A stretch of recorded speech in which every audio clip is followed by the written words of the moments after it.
Hi everyone, welcome all of you in my YouTube channel English Club with doctor Puneet Dubey. आज की video कुछ ज़्यादा ही खास होने वाली है। आज की वीडियो J.M. सिंजी जो आयरलैंड के राइटर थे उनके द्वारा लिखा गया एक बहुत ही महत्वपूर्ण नाटक द राइडर्स ऑफ द सी का एक लॉन्ग आंसर जो बहुत ही ज़्यादा इम्पोर्टेंट है और कई एग्ज़ाम में जैसे कि ग्रेजुएशन और पीजी यानी पोस्ट ग्रेजुएट जो एमए करते हैं इंग्लिश लिटरेचर से कई बार पूछा जाता है। उस एग्ज़ाम में आपको बहुत ही ज़्यादा हेल्प मिलने वाली है। कृपया साथ बने रहिए और ऐसे ही पढ़ते रहिए और कॉपी उठाइए और नोट कर लीजिए एम सिंजी के बारे में और उनके साथ ही साथ उनकी जो ये कहानी है यानी नाटक है जो वन एक्ट प्ले है, ट्रेजेडी है, राइडर्स टू द सी। इसके ऊपर एक समरी वाली एक वीडियो बन चुकी है, कृपया वहाँ से आप देख सकते हो और फिर इसके बाद ये क्वेश्चन का आंसर सॉल्व करेंगे। चलिए स्टार्ट करते हैं। जनरल क्वेश्चन है, 3 क्वेश्चन है। Thematical analysis of the play Riders to the Sea, thematical analysis. और second question, write the theme of और द प्ले, यहाँ पर ऑफ होगा, of the play Riders to the Sea. Next question, discuss Riders to the C as a tragedy. ये 3 question आपके सामने हैं और उनका आंसर मैंने बनाया है, आप इनको नोट कर लें। J.M. सिंजी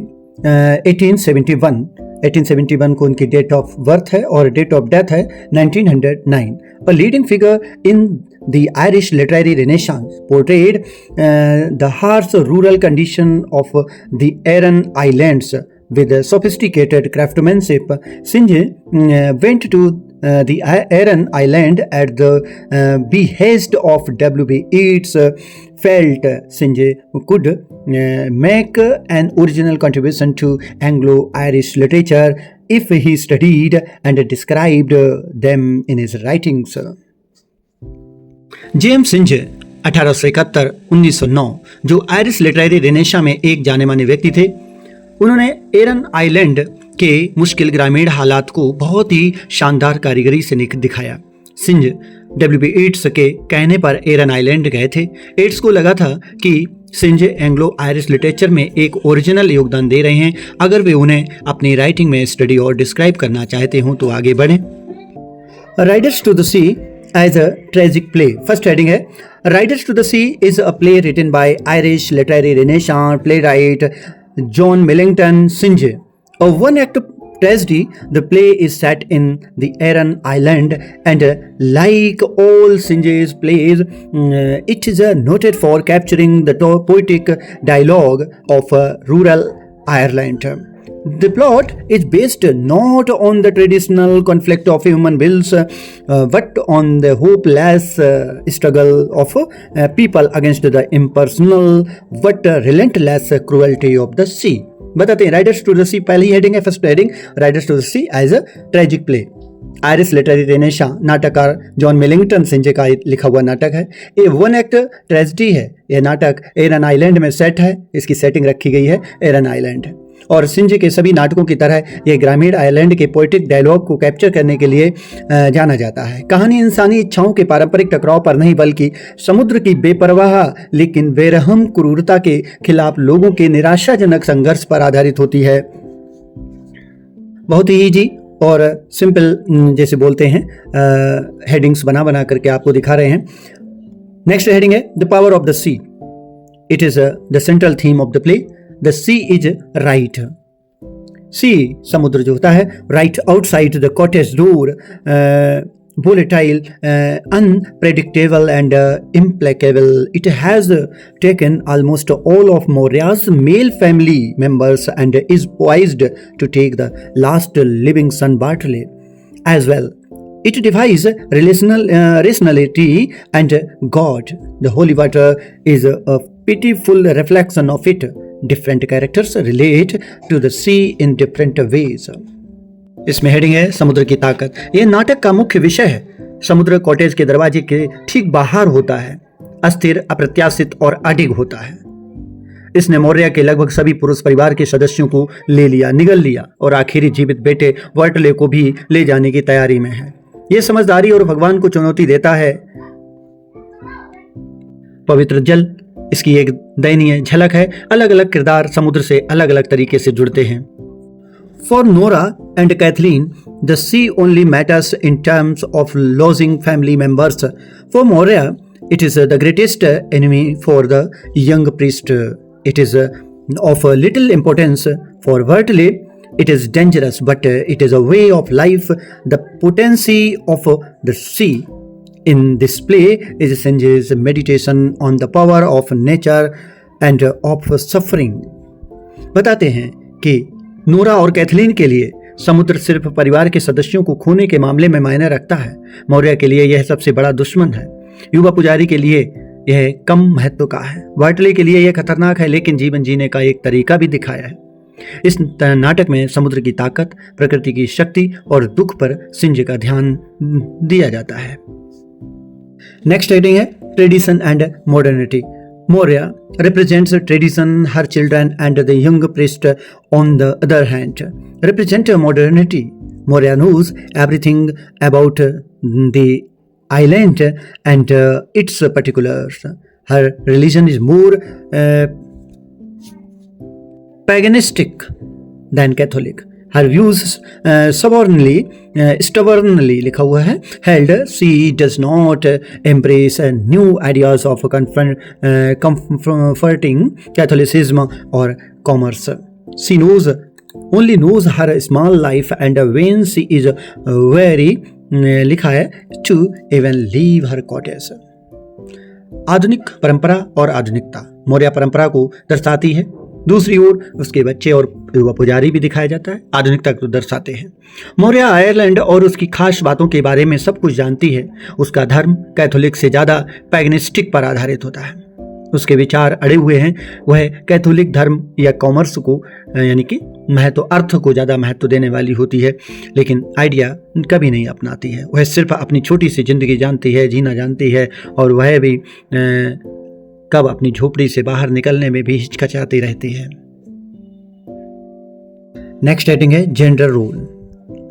the characters in the text rigidly adhere to the prescribed gender roles of their time and place. Nora is relatively voiceless, while Kathleen is the keeper of the hearth.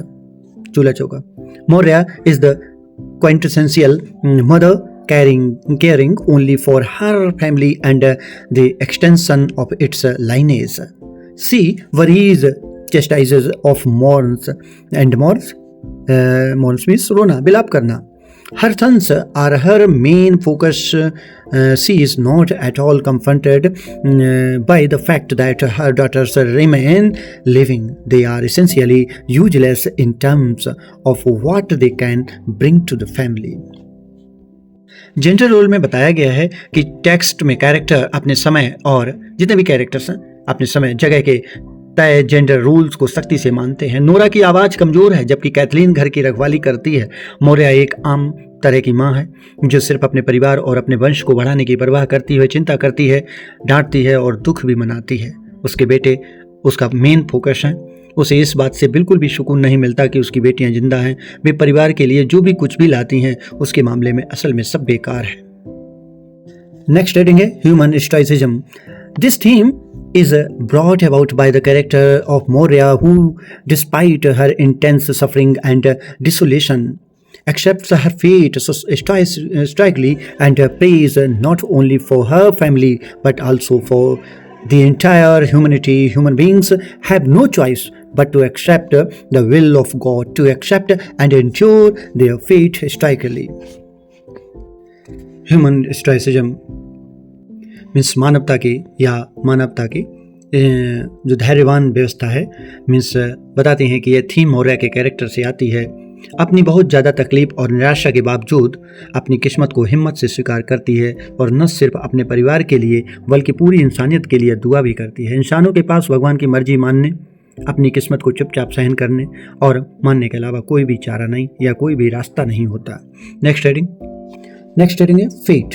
Everyone in the community, Moria especially, is powerless to stop death. Moria has tried everything from Catholic devotion to secular superstition to keep death from claiming her family members, but to no avail. the sea claims all the male members of her family one by one. बताते हैं कि fate, भाग्य, किस्मत, community में हर कोई, खासकर मौर्य, मौत को रोकने से भी लाचार है। मौर्य ने कैथोलिक भक्ति से लेकर सेक्युलर अंधविश्वास तक अपने परिवार के सदस्यों को मौत से बचाने के लिए सब कुछ करने के लिए कोशिश की, लेकिन कोई फायदा नहीं हुआ। समुद्र एक एक करके उसके परिवार के सभी मर्द, जो पुरुष यानी मेल मेंबर्स थे, सभी को ले लेता है। Next heading, Catholicism. The play is steeped in traditional Irish Catholicism.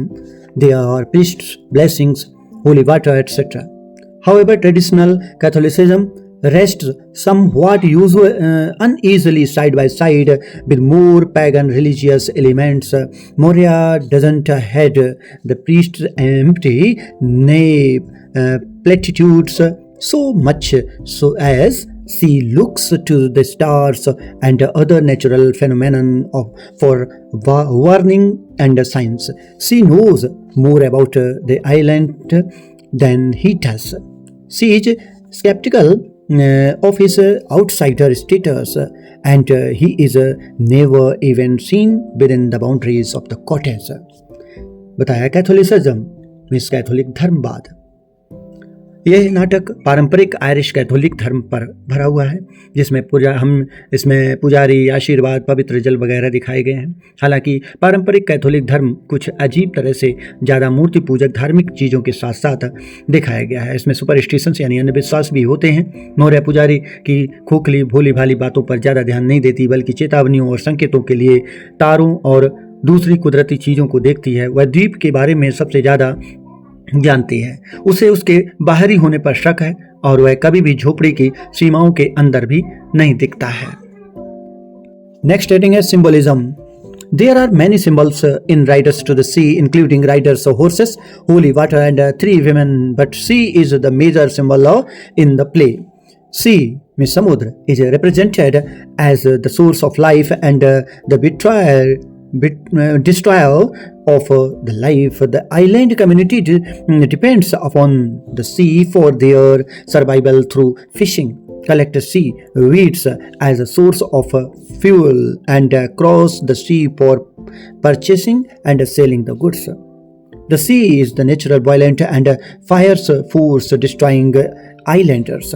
It kills this community mercilessly like the male members of Moria's family. Symbolism. Riders to the Sea में कई सिंबल्स हैं, जिसमें राइडर्स होते हैं, घोड़े होते हैं, पवित्र जल और 3 औरतें शामिल होती हैं। लेकिन नाटक में समुद्र सबसे बड़ा सिंबल है। समुद्र को जीवन का सोर्स और जीवन को खत्म करने वाला होता दिखाया गया है। आइलैंड कम्युनिटी जो मछली पकड़ने, फ्यूल के सोर्स के तौर पर समुद्री घास इकट्ठा करने और सामान खरीदने और बेचने के लिए समुद्र पार करके अपने जिंदा रहने के लिए समुद्र पर निर्भर है। समुद्र से ही अपने जीव को उपार्जन कमाते हैं। समुद्र एक नेचुरल हिंसक और खतरनाक ताकत है जो आयरलैंड के लोगों को खत्म कर देती है। यह उस कम्युनिटी को मौर्य के परिवार के मर्दों की जो मेल मेंबर्स थे बेरहमी से मार डाला जाता है। Another symbol of the play is riders.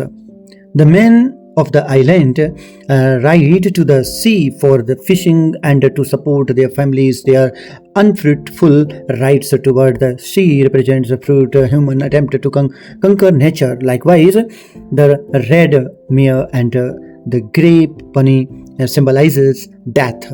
Bartley is riding a red mare, while Michael's ghost follows him on grey pony. Both die at the sea. बताया है नाटक का एक सिंबल राइडर्स हैं। आयरलैंड के मर्द जो मेल मेंबर्स हैं मछली पकड़ने और अपने परिवार का गुजारा करने के लिए समुद्र की ओर जाते हैं। समुद्र की ओर उनकी बेकार की राइड्स नेचर को जीतने की इंसानी बेकार कोशिशों को दिखाती है। इसी तरह लाल घोड़ी और ग्रे कलर का जो पनी होता है उसकी मौत की निशानी दिखा दी जाती है। बर्टले एक लाल घोड़ी पर सवार है, जबकि माइकल का भूत दिखाया गया है ग्रे पनी पर, उसका पीछा कर रहा है। दोनों समुद्र में ही मारे जाते हैं।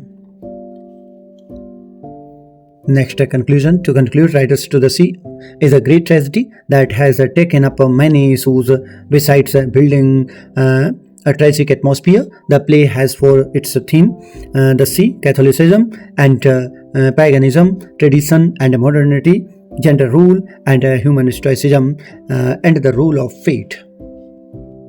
इस वीडियो में बहुत ही आसान लॉन्ग आंसर पर चर्चा की है। आशा करता हूँ कि आपको यह वीडियो समझ में आई होगी। धन्यवाद।